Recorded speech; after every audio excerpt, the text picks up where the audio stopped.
Você está no canal Eu Estudo a Lição com o pastor Samuel Camilo. Hoje é sexta-feira, dia 4 de outubro de 2024. E o tema que estudaremos na nossa lição da Escola Sabatina será, na verdade, um estudo adicional do nosso tema principal da semana, Sinais que apontam o caminho. O texto que serve como base para o nosso estudo encontra-se no Evangelho de João, no capítulo 20, versos 30 e 31, que diz: Jesus fez diante dos seus discípulos muitos outros sinais, que não estão escritos nesse livro. Esses, porém, foram registrados para que vocês creiam que Jesus é o Cristo, o Filho de Deus, e para que, crendo, tenham vida em seu nome. Se há uma coisa que podemos falar a respeito do Evangelho de João, logo depois da primeira semana de estudos que tivemos em cima das temáticas ligadas a esse, ou ao tema geral do nosso estudo no Evangelho de João, é que João, ele vai contar pelo menos 7 milagres que foram operados por Jesus. Mas diferentemente daquilo que acontece nos evangelhos sinóticos, ou seja, os evangelhos que têm a mesma linha enquanto vão contar a história de Jesus, seguem uma mesma lógica. Trabalham primeiro a questão do nascimento de Jesus, depois os primeiros anos, na sequência o seu batismo, o início do ministério público, seus ensinamentos, milagres, a sua prisão e ao mesmo tempo a sua morte e ressurreição. Os evangelhos de Marcos, Mateus e Lucas seguem a mesma linha, por isso são chamados de evangelhos sinóticos, ou evangelhos que são similares, são parecidos, seguem a mesma linha de ensinamento. João não vai seguir nessa linha, por isso ele é diferente dos outros 4 evangelhos. João, ele vai selecionar 7 milagres, que ele não vai chamar de milagres, ele vai chamar de sinais, que comprovam que Jesus Cristo é Deus, que vão mostrar, vão colocar evidência em cima dessa mesma temática. Jesus Cristo é Deus e como ele é Deus, então nós temos a possibilidade de poder entender que ele, pelos milagres operados por ele, que ele é Deus. São evidências da divindade de Jesus. Nós analisamos alguns milagres ou alguns desses sinais essa semana. Gastamos mais tempo com o milagre que aconteceu junto do tanque de Betesda, porque houve um desdobramento em relação a esse mesmo milagre. João, como nós vimos na lição de ontem, ele vai gastar apenas 9 versículos para contar o milagre operado por Jesus, mas vai gastar 40 versículos para se referir a Jesus e, ao mesmo tempo, o desdobramento do milagre que ele fez e a convicção dos próprios inimigos de Jesus de que ele estava se fazendo igual a Deus quando ele vai mencionar que ele é filho de Deus. Isso fez com que eles quisessem matá-lo. No nosso estudo de hoje, os autores da lição trouxeram pelo menos 3 parágrafos do livro Desejar Todas as Nações. Os 2 primeiros são da página 152 e 153 do livro Desejar Todas as Nações, e o terceiro parágrafo da página 157. Eu gostaria de compartilhar com você esses mesmos parágrafos para podermos tirar daqui algumas lições preciosas que nos ajudarão no entendimento daquilo que é o nosso estudo da semana. O primeiro parágrafo vai dizer assim: Jesus não dera certeza do auxílio divino a ele. O homem podia ter duvidado, perdendo a única oportunidade de cura. Contudo, acreditou na palavra de Cristo e, agindo de acordo com ela, recebeu força. Está falando aqui, claro, da cura do homem que estava junto do tanque de Betesda. Jesus, ele não fez nenhuma promessa para o indivíduo. Ele apenas perguntou: você quer ser curado? E ele vai. Você se lembra do episódio? Nós estudamos sobre ele durante essa semana. A resposta que ele vai dar para Jesus é: Senhor, eu estou aqui há 38 anos e sempre que as águas do tanque se agitam, alguém acaba entrando primeiro que eu. E então eu não tenho ninguém que me coloque dentro da água e por isso eu não consigo ser curado. E então Jesus vai olhar para ele e vai dizer: olhe para mim. Vai chamar a atenção do indivíduo para ele. Ele não faz nenhuma promessa, ele simplesmente diz: levante-se, tome o seu leito e vá para a sua casa. O indivíduo, ele sente, é interessante que na própria descrição do livro Desejar Todas as Nações, Ellen White vai mencionar que o indivíduo começou a sentir uma energia vital agindo nas suas partes inferiores. E ele começa agora a perceber que alguma coisa diferente estava acontecendo. E ele, de um salto, se põe em pé. Esse indivíduo, ele não ficou tentando explicar as coisas, tentando entender numa perspectiva lógica, isso não faz sentido, quem é esse homem?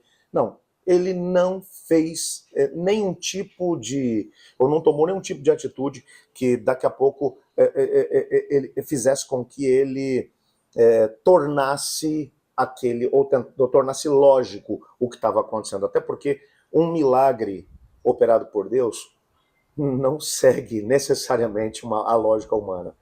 Ele vai exatamente ao encontro da lógica humana e às vezes a atropela, como foi nesse mesmo caso. No segundo parágrafo aqui, da página 153, Ellen White continua dizendo: por meio da mesma fé podemos receber cura espiritual. Pelo pecado fomos separados da vida de Deus. Temos a alma paralisada. Por nós mesmos somos incapazes de viver uma vida santa, tanto quanto aquele paralítico era incapaz de andar. Que essas pessoas tristes, lutadoras, olhem para cima. O Salvador se inclina sobre aquele que adquiriu por seu sangue, dizendo com inexprimível ternura e piedade: quer ser curado? Ele pede que você se levante com saúde e paz. Não espere sentir que está curado. Creia na palavra dele e ela será cumprida. Ponha a sua vontade ao lado da de Cristo, seja qual for a prática pecaminosa, o seu desejo dominador, que pela longa transigência aprisiona a mente e corpo. Cristo é capaz de libertar e anseia fazê-lo. Ele transmitirá vida à pessoa que está morta em sua transgressão. Eu achei fantástica a aplicação que ela fez desse texto. Ela está falando aqui sobre a questão do próprio pecado. Quantas pessoas que são escravizadas pelo pecado e que raciocinam: eu não tenho força e poder para sair dessa situação, para poder mudar o meu caso, eu não consigo, eu não posso, a minha mente, meu corpo está escravizado pelo próprio pecado. O que a Bíblia vai dizer, o que a Ellen White vai dizer aqui para a gente, é que o Senhor Jesus olha para você, ele não pede para você racionalizar as coisas. Ele simplesmente olha para você e diz: levante-se. Quando você olha para Jesus, a sua própria natureza, que é pecadora, que é falha, que é má, ela recebe poder e força para seguir adiante, para alcançar vitórias que talvez você não consiga. Ellen White vai dizer: você não tem que, seja qual for a prática, o desejo dominador que pela longa transigência aprisiona sua mente e corpo, Cristo é capaz de libertar e anseia fazê-lo. Ele vai transmitir vida à pessoa que está morta em pecado. Então ele simplesmente pede que você se levante. Não espere sentir que está curado. Creia na palavra dele e será cumprido. Talvez seja por isso que tanta gente vive uma experiência de falta de poder na sua própria vida. Jesus nos chama a sermos completamente libertados. O último parágrafo é da página 157, um parágrafo tremendo também. O texto diz: Jesus rejeitou a acusação de blasfêmia. Ele disse: minha autoridade para fazer a obra da qual vocês me acusam é o fato de que eu sou o Filho de Deus, um com ele em natureza, vontade e propósito. Jesus é Deus. Quando olhamos para o Evangelho de João, e já na primeira semana de estudo, a gente já percebe exatamente isso. Ele tem poder e autoridade iguais a de Deus, porque ele é igual a Deus. Como Filho de Deus, ele tem autoridade. Logo no início do Evangelho de João, ele não começa o Evangelho igual aos demais, com uma genealogia mostrando que Jesus Cristo, como Mateus vai provar, que ele é o descendente de Abraão. Lucas vai provar que ele é o segundo Adão, então ele vai com a sua genealogia até Adão. Quando João vai falar sobre isso, ele vai dizer: no princípio era o verbo estava com Deus e o verbo era Deus. Todas as coisas foram feitas por ele, sem ele nada do que foi feito se fez. E o verbo se fez carne e habitou entre nós.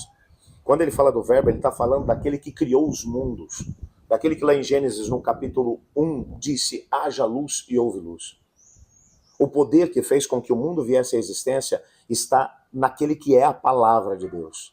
Ele verbaliza a vontade da divindade, da Trindade divina.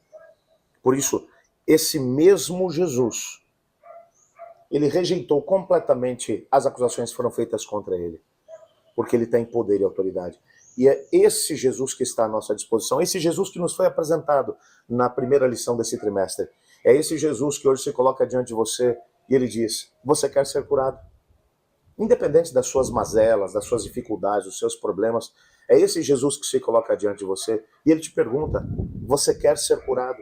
Independente do tipo de coisas que você precisa, do tipo de intervenção que você precisa na sua vida, seja uma cura física, uma cura mental, uma cura espiritual, não importa o que, ele olha para você nesse momento, enquanto você ouve as minhas palavras, essas palavras na verdade são de Jesus, e ele pergunta: você quer ser curado? Então, o mesmo Jesus está olhando para você e está dizendo: então levante-se, levante-se e ande. Levante-se, siga junto com o Senhor Jesus, olhe para Ele. Deixe de olhar para você mesmo, deixe de olhar para suas incapacidades. Olhe para Jesus, porque Ele é o Criador de mundos. Ele é a palavra encarnada de Deus. Aquele que quando diz, as coisas acontecem. E hoje, Ele está dizendo a você: levante-se. Levante-se e ande. Levante-se e se coloque em movimento. Deixe que o plano de Deus aconteça na sua vida. Quero orar junto com você. Obrigado, Pai, por tua palavra, pela certeza que temos do seu amor e ao mesmo tempo do poder que existe em Cristo Jesus. Nos ajude a viver em harmonia com Cristo. Queremos experimentar esse poder na nossa vida. Esse amigo, essa amiga que ora comigo, que precisa de poder para transformar a sua própria vida, a imagem e semelhança de Cristo. Talvez alguém que está buscando uma cura física, uma cura mental, uma cura espiritual. Opera de forma extraordinária para que o teu nome seja glorificado na vida dessa pessoa. Pois é em nome de Jesus que oramos. Amém. Eu estudo a lição e você?